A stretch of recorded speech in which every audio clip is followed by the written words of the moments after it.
These are the strangest secrets about 9/11 they don't want you to know. The Bin Laden evacuation. Several members of the Bin Laden family, along with other Saudis, were flown out of the U.S. starting on September 14th. Once the airspace reopened. The FBI interviewed them before departure, but when the story leaked, many Americans were furious that relatives of Osama bin Laden had been quietly escorted home. Officials insisted they were ordinary students and businessmen, with no ties to terrorism. Still, the secrecy fueled years of suspicion. Insider trading. Just before 9/11, there was a massive spike in trading airline and insurance stocks, especially United and American Airlines. Many suspected someone was profiting from foreknowledge of the attacks. The 9/11 Commission traced most of the trades to normal financial activity, like investor newsletters, and found no terrorist link. Still, a few odd trades remain unexplained, keeping the theory alive. The Siwiak murder.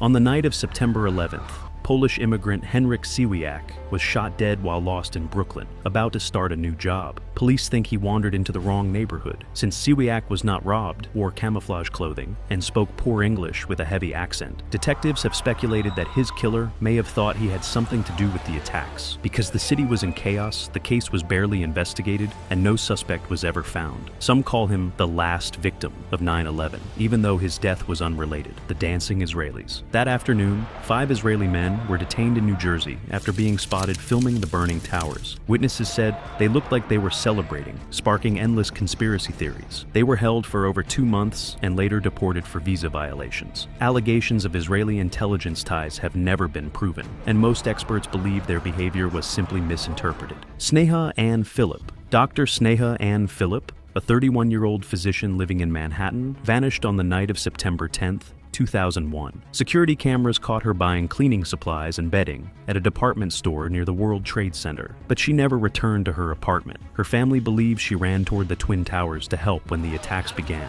something consistent with her medical training and compassionate personality, but no trace of her was ever found. Investigators pointed to troubles in her personal life, including tensions in her marriage, struggles with alcohol, and a recent suspension from her residency, raising the possibility that her disappearance was unrelated to 9/11. After years of legal battles, a New York court in 2008 officially declared her a victim of the attacks. Whether she perished trying to save lives or vanished for other reasons remains an unsettling mystery. Omar al-Bayoumi. In 2000, Saudi national Omar al-Bayoumi befriended 2 future hijackers, Khalid al-Mihdar and Nawaf al-Hazmi in San Diego. He helped them find housing and settle into the community. U.S. intelligence long debated whether he was just helpful or a Saudi intelligence contact. Recently declassified FBI documents suggest strong links, but conclusive proof never emerged. To this day, his true role remains unclear. Atta's strange detour. On September 10th, hijacker Mohammed Atta and Abdulaziz al-Omari drove to Portland, Maine,